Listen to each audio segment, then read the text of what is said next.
ಇಡಿ ದಾಳಿಯಿಂದ ಈ ವಾಲ್ಮೀಕಿ ಅಭಿವೃದ್ಧಿ ನಿಗಮ ಹಗರಣದ ಪ್ರಕರಣದಲ್ಲಿ ಇಡಿ ದಾಳಿಯಿಂದಾಗಿ ನಿಗಮದ ಹಣ ತೆಲಂಗಾಣ ಚುನಾವಣೆಗೆ ಬಳಕೆಗಾಗಿತ್ತು ಅಂತ ಆರೋಪವನ್ನು ಬಿಜೆಪಿ ಅವರು ಮಾಡಿದರು.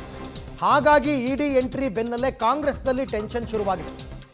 ತೆಲಂಗಾಣ ಚುನಾವಣೆಗೆ ಬಳಕೆ ಎಂಬ ಸುಳಿವು ಸಿಕ್ಕರೆ ಆತಂಕ. ಕಾಂಗ್ರೆಸ್ನ ಮತ್ತಷ್ಟು ನಾಯಕರಿಗೆ ತನಿಖೆಯ ಬಿಸಿ ಸಾಧ್ಯತೆ ಇದೆ. ಅದು ಈ ತನಿಖೆಯಲ್ಲಿ ಗೊತ್ತಾಗಬೇಕು.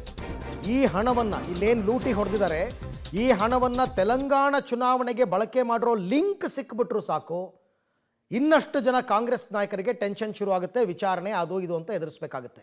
ಹಾಗಾಗಿ ಈಗ ಟೆನ್ಷನ್ ಶುರುವಾಗಿರೋದು. ನಿನ್ನೆ ಅಷ್ಟೇ ಉಪಮುಖ್ಯಮಂತ್ರಿ ಡಿ ಕೆ ಶಿವಕುಮಾರ್ ಹೇಳಿದರು, ಈ ಪ್ರಕರಣಕ್ಕೂ ನಮ್ಮ ಶಾಸಕರಿಗೂ ಸಚಿವರಿಗೂ ಸಂಬಂಧ ಇಲ್ಲ ಅಂತ.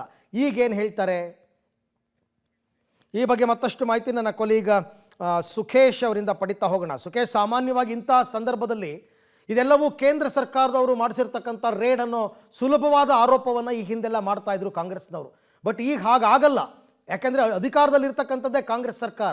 ಸೊ ಯಾರಾದರೂ ಈ ವಿಚಾರವಾಗಿ ಏನಾದ್ರು ಹೇಳಿದಾರ? ಹಾಗಾದರೆ ಒಂದು ರೀತಿ ಟೆನ್ಷನ್ ಅನ್ನೋ ರೀತಿ ಪರಿಸ್ಥಿತಿ ಇದೆಯಾ ಅಂತ?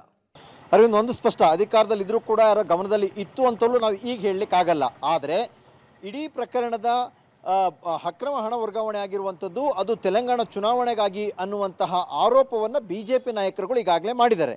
ಹಾಗಾಗಿ ಬಹುತೇಕ ಎಲ್ಲಿಗೆ ಹಣ ಹೋಯಿತು ಅಥವಾ ಯಾವ್ಯಾವ ಮೂಲಗಳಿಗೆ ಹೋಯಿತು, ಯಾವ್ಯಾವ ಅಕೌಂಟಿಗೆ ಹೋಯಿತು, ಆ ಅಕೌಂಟಿಂದ ಎಲ್ಲಿ ಟ್ರಾನ್ಸಾಕ್ಷನ್ ಆಯಿತು, ಹೀಗೆ ಇಡಿ ಸಂಪೂರ್ಣವಾಗಿ ತನಿಖೆ ಮಾಡುವಾಗ ಏನಾದರೂ ಬಿಜೆಪಿ ಮಾಡಿದ ಆರೋಪದ ರೀತಿಯಲ್ಲೇ ತೆಲಂಗಾಣದ ಲಿಂಕ್ ಬಂದರೆ ಇದು ಕೇವಲ ಈಗ ಏನು ಇಡಿ ದಾಳಿಗೊಳಗಾಗಿರುವಂಥ ದದ್ದಲ್ ಅವರು ಅಥವಾ ನಾಗೇಂದ್ರ ಅವರು ಅಷ್ಟಕ್ಕೆ ನಿಲ್ಲುವಂತಹ ಲಕ್ಷಣಗಳು ಕಾಣಲ್ಲ. ಹಾಗೇನಾದರೂ ಆ ಲಿಂಕ್ ಸಿಕ್ಕಿದ್ರೆ ಮಾತ್ರ ಹೇಳುವಂಥದ್ದು. ಆ ಲಿಂಕನ್ನು ಬಿಟ್ಟು ಬೇರೆ ಏನೋ ಇಲ್ಲಿದ್ದವರೇ ಎಲ್ಲರೂ ಸೇರ್ಕೊಂಡೇನೋ ಮಾಡಿದ್ರು, ಈ ನಿಗಮಕ್ಕೆ ಮತ್ತು ಸಚಿವರಿಗೆ ಮತ್ತು ಅಧ್ಯಕ್ಷರಿಗೆ ಮಾತ್ರ ಸಂಬಂಧಪಟ್ಟಿದೆ ಅನ್ನೋದು ಬೇರೆ ಥರ. ಆದರೆ ಚುನಾವಣೆಗೆ ಹಣ ಬಳಕೆ ಆಯಿತು ಅಥವಾ ತೆಲಂಗಾಣದ ಕಡೆ ಹಣದ ಹರಿವು ಆಗಿದೆ ಅನ್ನುವಂಥ ಸುಳಿವೇನಾದ್ರು ಸಿಕ್ಕಿದ್ರೆ ಇದು ಕೇವಲ ದದ್ದಲ್ ಮತ್ತು ನಾಗೇಂದ್ರ ಅವರಿಗೆ ನಿಲ್ಲುವ ಲಕ್ಷಣಗಳಲ್ಲ. ಅದು ಸಹಜವಾಗಿ ಕಾಂಗ್ರೆಸ್ ಪಕ್ಷ ಮತ್ತು ಸರ್ಕಾರದ ಭಾಗವಾಗಿರುವಂತಹ ಇನ್ನಷ್ಟು ಜನ, ಅದು ಸಚಿವರು ಅಥವಾ ಪಕ್ಷದ ಭಾಗವಾಗಿರುವಂಥವರು ಯಾರಿಗಾರು ಕೂಡ ಸಂಪರ್ಕ ಆಗಬಹುದು, ತನಿಖೆಯನ್ನು ಎದುರಿಸುವಂತಹ ಅಥವಾ ಇಡಿಯ ನೋಟಿಸ್ ಬರುವಂತಹ ಸಾಧ್ಯತೆಯೂ ಕೂಡ ಇದೆ ಅನ್ನುವಂಥದ್ದು ಚರ್ಚೆ.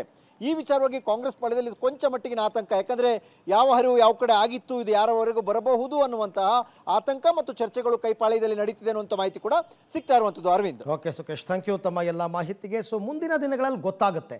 ಈಗ ಪ್ರಕರಣದ kingpin Satyanarayana Varma, he is basically from Hyderabad. ತೆಲಂಗಾಣದ ಲಿಂಕ್ ಅಲ್ಲೇ ಇದೆ. ಅದು ಯಾವ ರೀತಿ ಡೆವಲಪ್ ಆಗುತ್ತೆ ಅಂತ ನೋಡಬೇಕಷ್ಟೇ.